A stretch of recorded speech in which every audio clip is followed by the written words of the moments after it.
Well, welcome along, Cockney Prince. Quincy in the building. I know that these two busy individuals, they're rushing around and saving the community, so to speak. We've got Cheryl Phoenix and Leonard Johnson in the building.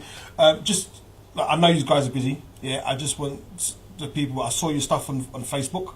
You are here to save Bridge Park Complex, and just let the people know, because there's been some dates changed. And what is your cause with Bridge Park Complex? Community building, for the community, by the community, finances raised by this young man here, galvanised the wider community 35 years ago as young people.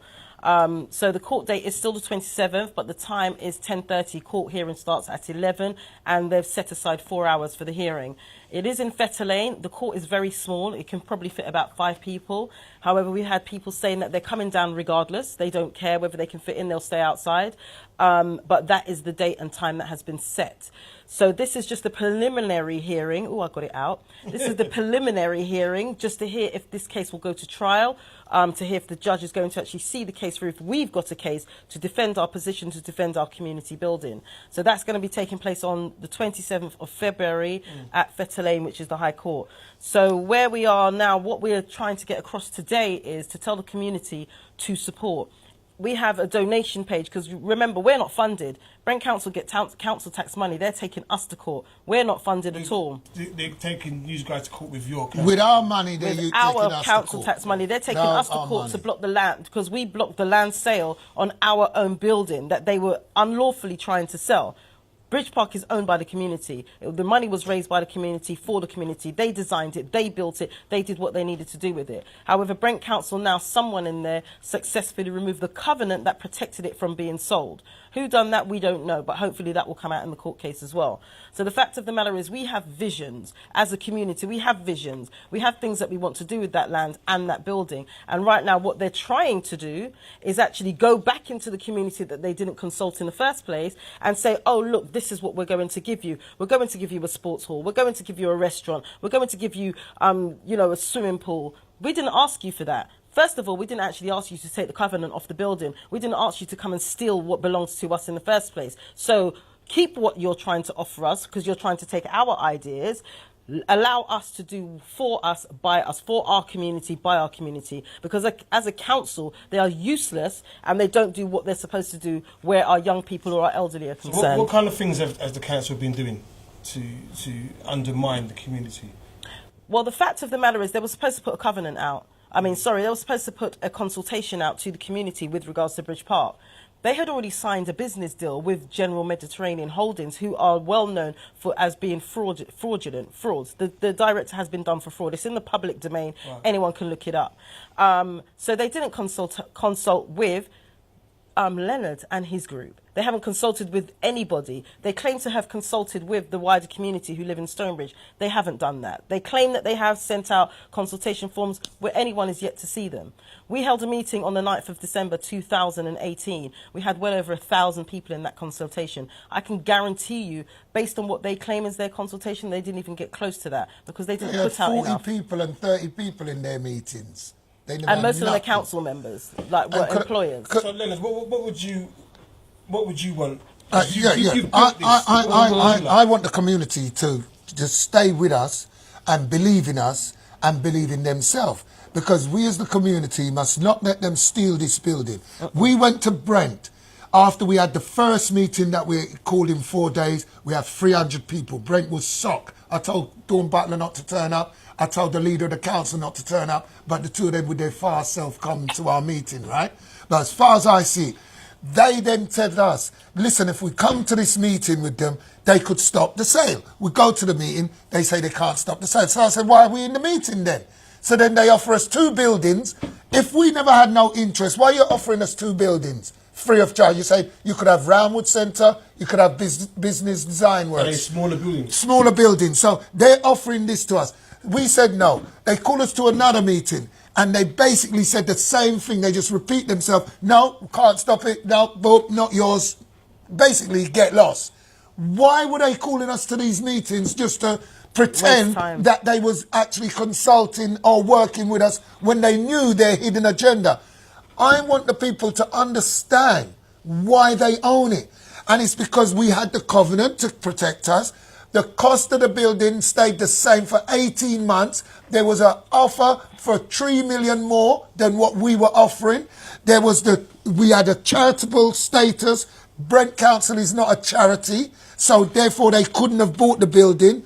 We raised the funds from Brent, DOE, GLC, the whole of them, EEC. So how could one person then lay claim to say it's their building when they were just one person, one participant in putting the money in? We then said, well, hold on. We are the ones that own the title, but you held it for us in trust. Like I said, a parent who leaves something in trust for their child, when they come of age, you pass it on. Brent want to now say, no, we want to own it, even though you lot raised the money, stopped the riots, did all of these classes, did all of these wonderful things. But guess what? We're going to steal this from you, and we're going to give you this wonderful new thing. But instead, they're making an offshore company make all the money while we're paying to use the place. So this man sit pretty on his tax haven place, and the black community again is ripped off, robbed. And this is what they keep on doing. And I just say they can't take it because we've got a case. The urban program money has to be in partnership. We raise the urban program money. It's a public body that cannot take money as a loan. It cannot do these things. So then how can Brent own it? I don't want to say too much because it's a court case. But in terms of... When you win this case... Yes, we will be winning. What legacies would you put into place for the younger generation? To me, I know Cheryl could come in on this, right? But like she's saying, the Black Child Agenda. But we have to look on it straight. The same way the Queen of England, her great-great-great-great-great-grandchildren were looked after from Queen Victoria and everybody else. We got to do the same for our people. We got to have something so it goes to our great-great-great-great-great-grandchildren. If our great-great-great-great-grandchildren turn around and say, look what they did to us. They sold out again, and look how we poor, impoverished and suffering and got nothing to show for what they did. So to me, it's for them, our children future.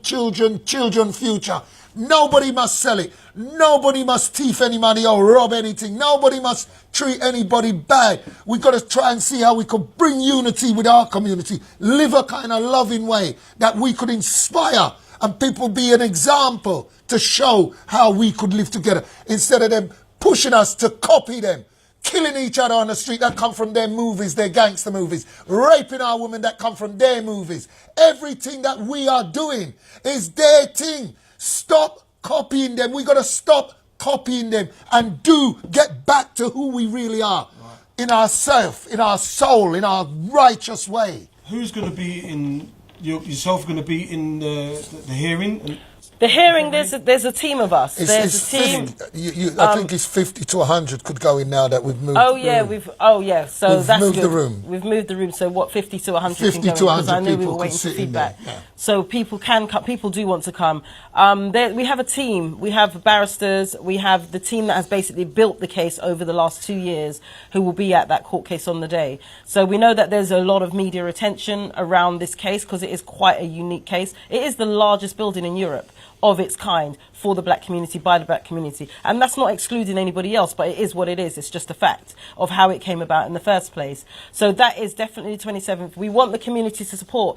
Right now, just so we know which camera is the one that I can look into, we are not funded. We don't have money. As a community, we spend in excess of £360 billion a year.